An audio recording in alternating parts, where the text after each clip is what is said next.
بسم اللہ الرحمن الرحیم۔ اب ہماری محفل کا دوسرا پارٹ شروع ہوتا ہے۔ اس محفل کا موضوع تھا خوش رہنا کیوں ضروری ہے اور دین میں اس کی کیا اہمیت ہے۔ تو اس میں ہم سوال و جواب کی نشست شروع کرتے ہیں۔ جی شاہ صاحب، آپ کا کوئی؟ جناب، میرا پہلا سوال صوفی صاحب یہ ہے کہ آپ کے لیکچر میں دولت کا ذکر بھی آیا اور خوشی کا، اسی حوالے سے پہلا سوال کروں گا، خوشی کا اور دولت کا کتنا تعلق ہے؟ اور اس کے ساتھ ایک بڑی اہم بات ہے کہ حصول دولت کے لیے زندگی میں توازن ہم کیسے قائم کر سکتے ہیں؟ جی، بہت خوبصورت سوال ہے۔ دیکھیں، ہمیں دولت ڈائریکٹ خوشی نہیں دیتی ہے، لیکن دولت کا نہ ہونا ہماری زندگی میں بہت سی میزریز کو بھر دیتا ہے۔ ہمیں بچوں کی سکولنگ کے پیسے چاہیے، ہمیں کھانا پینا چاہیے، کپڑے، چھت، بجلی، مختلف چیزیں۔ یہ نہ ہو تو ہمیں ہر قدم پر زندگی میں الجھنوں اور تکلیفوں کا سامنا رہتا ہے۔ اس لیے اپنے کچن کو چلانے کا پیسہ ہونا بے حد ضروری ہے، اور اس پیسے سے نہ کسی نے روکا ہے۔ لیکن دین کا جو اصل پیغام ہے وہ یہ ہے کہ آپ روپے پیسے کو اللہ تعالیٰ سے زیادہ پیارا نہ رکھیں۔ روپے پیسے کو اللہ سے زیادہ پیارا رکھنا شرک میں بھی آتا ہے، باقی چیزوں کے علاوہ۔ تو آپ نے کسی حالت میں بھی اسے اپنے اللہ سے زیادہ پیارا نہیں رکھنا۔ جائز راستے میں دولت کمانے کی ناممانعت ہے۔ اسلام کی تبلیغ کے کاموں میں، اپنے ہتھیاروں کی تیاری میں، گھوڑے تیار رکھنے کے حکم میں، ہر جگہ پر ہمیں پیسہ ضرورت ہوتا ہے۔ لیکن پیسے آپ نے بڑی پیاری بات کی کہ جہاں پہ اللہ کی حدود شروع ہو جائے وہاں پہ اپنی دولت کی حدود کو روک دیں۔ جی بالکل، بہت اعلیٰ۔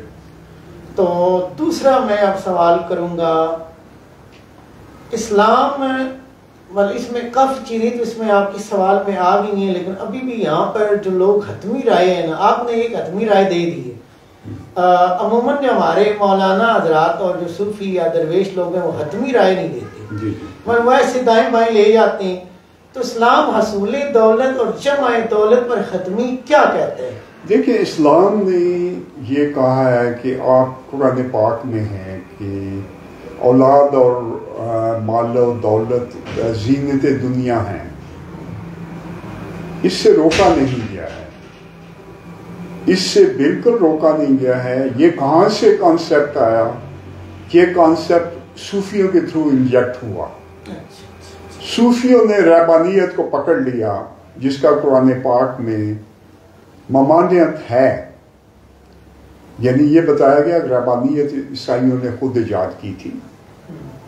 تو ہم نے رہبانیت کے بہت سے اصول اس میں ڈال دیے۔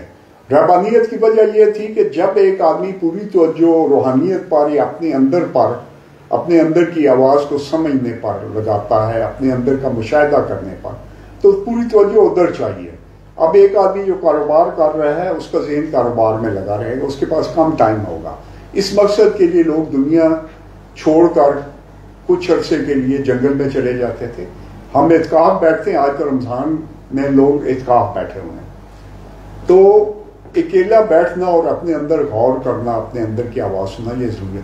لیکن انہوں نے اسی چیز کو پکڑ کر کہا کہ دنیاوی جھنجٹوں میں مت پڑیں، آپ چھوڑ دیں، کاروبار چھوڑ دیں، پیسہ چھوڑ دیں۔ وہ جو صوفیوں کا عقیدہ تھا، وہ جو انہوں نے بنا لیا تھا، وہی ہم نے اپنے شریعہ میں لے آئے۔ اور اسی چیز کو علامہ اقبال نے بڑے خوبصورت لفظوں میں بیان کیا ہے، سکھا دیے اسے شیوا ہائے خانقاہی، فقیہ شہر کو صوفی نے کر دیا خراب۔ وہ سجدہ روح زمین جس سے کانپ جاتی تھی، آج اسی کو ترستے ہیں ممبر و محراب۔ یہ صوفیوں نے دنیا چھوڑ دینا اور جذبہ جہاد، دیکھیں جہاد مال کے ساتھ بھی ہے، زبان کے ساتھ بھی ہے، نفس کے ساتھ بھی ہے، تلوار کے ساتھ بھی ہے، ٹھیک؟ یہ 5 قسم کے ٹوٹل جہاد ہوتے ہیں۔ ہم نے اپنی اپنی فیلڈ میں جہاد کرنا ہے، ظلم اور بے انصافی کے خلاف مسلسل جدوجہد میں رہنا ہے، علم کے ساتھ، مال کے ساتھ، زبان کے ساتھ، نفس کے ساتھ۔ تو یہ وہاں سے آیا، انجیکٹ ہوا ہے، ہندوازم سے بھی آیا، کرسچینٹی، بدھزم، ان سب سے آ کے اس میں انجیکٹ ہو گیا. یہ اسلام کا حصہ نہیں ہے. جی اچھا، ایک بڑا ہی جو ہے نا $1 ٹریلین کوشچن ہے. $1 ملین نہیں ہے، $1 ٹریلین ہے. اور میرے خیال میں دنیا کا ہر انسان جو ہے یہ سوال اپنے دل کے اندر رکھتا ہے. آپ کہتے ہیں میڈیکلی خوشی کی مدت جو ہے وہ زیادہ نہیں ہے، کہ 45 منٹس کے بعد کم ہونے لگتی ہے. شاید کسی بندے میں کوئی مزید 50 منٹ رہے یا ایک کا دن ایگزسٹ کر جائے. تو پھر سوال میں سمجھتا ہوں پورے پاکستان سے نہیں، پوری دنیا کے تمام لوگوں کے ذہنوں کا سوال ہے کہ یار ہم دائمی جو خوشی ہے وہ ہم کیسے حاصل کر سکتے ہیں. اچھا اب دیکھیں، دائمی خوشی جہاں تک اس کا تعلق ہے کہ ہم خوشی کو اتنے ٹائم سے زیادہ جو 45 منٹ ہے اس کے بعد ڈوپامین لیول نیچے ہونے لگ پڑتا ہے، بلکہ اس کا جو ہول ہے وہ بڑا ہونا شروع ہو جاتا ہے اور ہمیں اس کی زیادہ زیادہ تلاش رہتی ہے. لیکن اس کے ساتھ ساتھ یہ ہے کہ بہت سے لوگوں نے یہ ازیوم کیا ہوا ہے، ان کے ذہن میں یہ تصور ہے کہ اگر وہ امیر ہو جائیں گے تو ہر وقت خوش رہیں گے. اور بھئی اگر تم نے خوش رہنا نہ سیکھا تو دنیا جہان کی دولت لے کر بھی تم چھوٹے گدھے سے بڑا گدھا بن جاؤ گے. بھائی خوش رہنا سیکھو اور اپنی ضروریات کو کم سے کم کرو، جائز حد تک لے آؤ. جو بیوی بچوں کی ضرورت ہے جائز اس تک لے آؤ، تھوڑا سا ایکسٹرا پیسہ ہو خوشی غمی کے لیے. تو خوش رہنا سیکھو، اور اس قناعت اس میں بڑی ضروری ہے. اور نیچے دیکھ کر شکر ادا کرنا سیکھو. دولت سے اللہ نے منع نہیں کیا ہے. حضرت عثمان بن عفان خلیفہ سوم، ان کی دولت نے بڑی مدد کی تھی. انہوں نے شروع میں ایک کنواں بھی خرید کر دیا تھا، جنگوں میں انہوں نے بہت کچھ دیا. ان کے داماد حضرت عبد الرحمن بن عوف رضی اللہ عنہ، انہوں نے بہت زیادہ مدد کی تھی اسلام کی. وہ بڑے امیر آدمی تھے. اس بل گیٹ سے ان کے پاس کوئی 12 گنا سے زیادہ دولت تھی.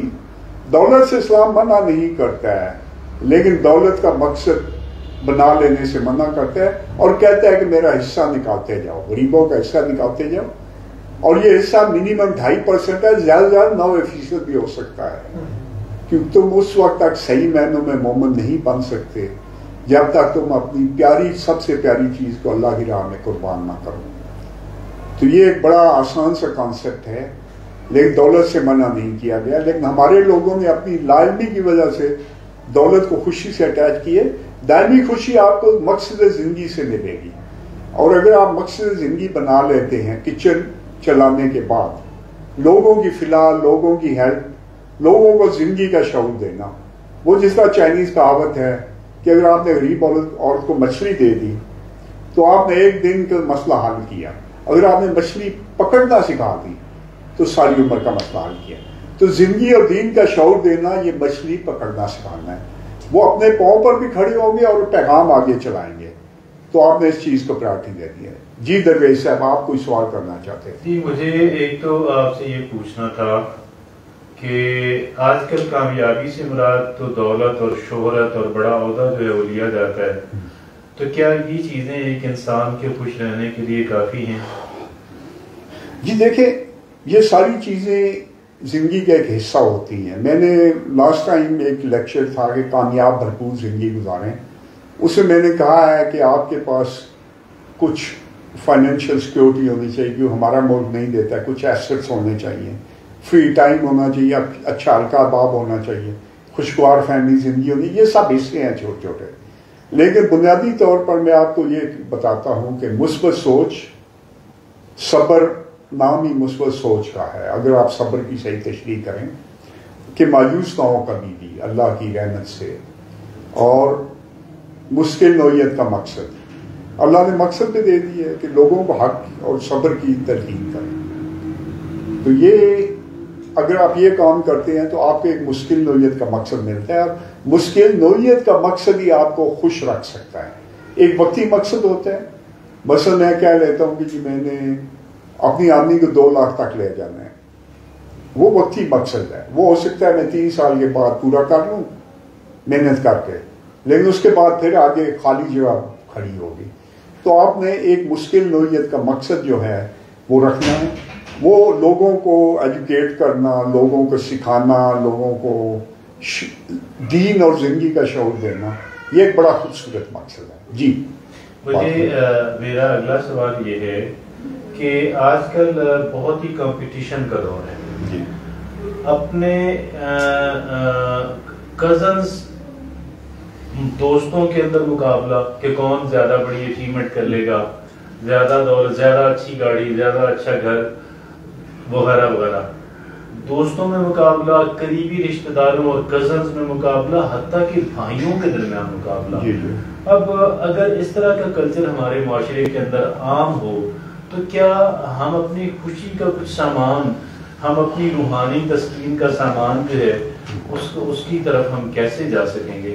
درویش صاحب دیکھیں, ہمارے 95% لوگ اس دوڑ میں شامل ہیں, کم از کم 90% اس گدوں کی دوڑ میں شامل ہیں. ان کا قصور کوئی نہیں ہے, کیونکہ جتنی ہمیں ماریں پڑی ہیں, ہم 42 سال سے حالت جنگ میں ہیں.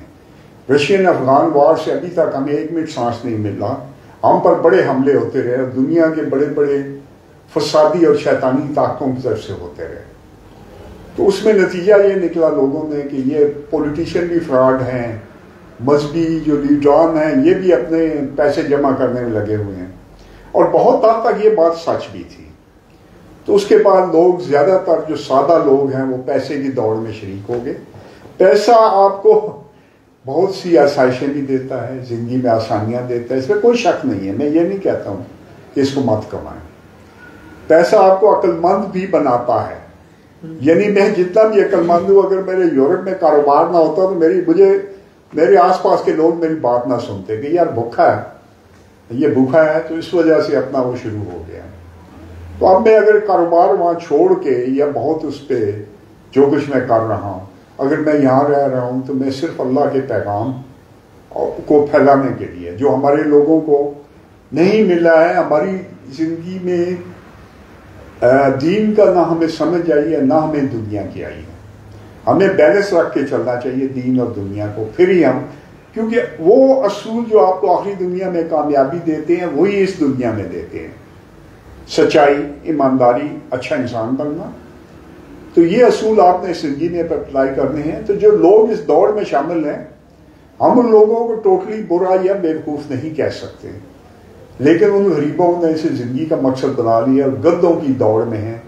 وہ اپنے برسوں جوانی ضائع کر کے ٹائم, جب وہ پیسہ دیکھتے اور اپنے چہرے پر جھوڑیاں دیکھتے ہیں اور اپنا سٹنٹ پڑے ہوتے ہیں. اور دیکھیں, جو خوش نہ رہنا اور خصوصاً اداس رہنا, ڈپریشن میں رہنا, سینکڑوں بیماریوں کی وجہ ہے. یعنی جو آدمی ہمیشہ خوش رہتا ہے, کوئی چیز دل پہ نہیں لیتا ہے, وہ کبھی بیمار نہیں ہوتا. میں کوئی 33-35 سال ہوئے, علاوہ ڈینٹسٹ کے میں کسی ڈاکٹر کے پاس نہیں گیا. حالانکہ وہاں میڈیکل فری ہے, ہم انشورنس پے کر رہے ہیں بڑے عرصے سے, تو میں نہیں جاتا ہوں. تو آپ, وہ لوگ اپنی جگہ پہ ٹھیک ہے, لیکن ایک بیلنس لائف گزاریں. آپ کو کچن چلانے کے پیسے چاہیے. اس کے بعد ایک ٹائپ ہوتی ہے بندوں کی جن کا کام ہے کہ وہ پیسے کماتے رہے, وہ ہزاروں لاکھوں کو روزگار دیں. کچھ آپ اور میرے جیسے اور شاہ صاحب جیسے ہیں جنہیں اپنی زندگی میں اچھا گزارا کے پیسے اور کچھ ایسٹس بنا کے لوگوں کو سکھانا, ٹیچنگ کی طرف آ جانا چاہیے. ہمارا مقصد یہ ہے. ان 90-95% کو اپنی دوڑ میں لگا رہنے دیں. وہ گدوں کی دوڑ کبھی ختم نہیں ہوگی, غریب ملکوں میں کبھی نہیں ہوگی. اور یہ گورنمنٹ کی ڈیوٹی ہے کہ ہمیں بے روزگاری اور ہمیں بھوکا رہنے سے بچائے. لیکن ہماری گورنمنٹ, یہ جو شیطانی نظام ہے جسے ہم کیپٹلزم اور ڈیموکریسی کہتے ہیں, یہ تو بنیادی کرپشن ہے, چاہے امریکہ ہو چاہے وہاں ہو. میں آپ کو کئی میں پروگراموں میں بتا چکا ہوں. لیکن ہمیں چاہیے کہ ہم بیلنس لائف گزاریں. اس میں ہمیں اپنا کچن چلانا سیکھنا چاہیے, باقی اس دوڑ میں نہ رہیں. یہ دوڑ آپ کو کہیں نہیں لے کے جائے گی. اور پرابلم یہ ہے کہ ملک دوسرے ملکوں کو لوٹ رہے ہیں. کبھی امریکہ والے بجٹ پورا نہیں ہوتا تو مڈل ایسٹ میں آپ گھستے ہیں, سیریا کو, عراق کو. کبھی دوسرے ملکوں کو تھریٹ کر رہے ہیں. یہ پہلے خاندانوں میں یہ جنگ ہوتی تھی, قبیلوں میں ہوتی تھی, پھر ملک بن گئے, اب ملکوں کی آپس میں ہوتی ہے. تو یہ لوٹ مار کی وجہ سے لوگ اس دور میں ڈر کے شامل ہو گئے ہیں کہ بس یہ پیسے کماؤ, اسی میں عزت ہے, اسی میں پگڑی محفوظ ہے. کیونکہ تھانے کچہری نے پاکستان میں کتا بنایا ہوا ہے لوگوں کو. کسی آدمی کی عزت محفوظ نہیں ہے اگر اس کے پاس ان کے آگے ہڈی پھینکنے کو نہ ہو. خدا کا نام ہے یہ جو پاکستان کے اوپر بیٹھے ہوئے ہیں انصاف نہ لائے تو آپ کے بچے محفوظ نہیں ہوں گے یہاں بھی نہیں, اور جو جا کے امریکہ بیٹھ کے آتے ہیں آپ میں بہت سے, اور انگلینڈ وہاں پہ بھی نہیں, کیونکہ مجھے وہاں کے حالات بھی پتہ ہے. 10 سال کے بعد وہ پاکستان سے بھی برے حالات میں آ جائیں گے, یہ بات یاد رکھیے گا. خدا کا نام ہے انصاف لائیں, جہاں انصاف ہو وہاں غربت نہیں ہوتی. تو یہ عام آدمی نہیں کر سکتا, یہ اوپر بیٹھے ہوئے لوگوں نے کرنا ہے. آپ کا بہت بہت شکریہ. اللہ حافظ.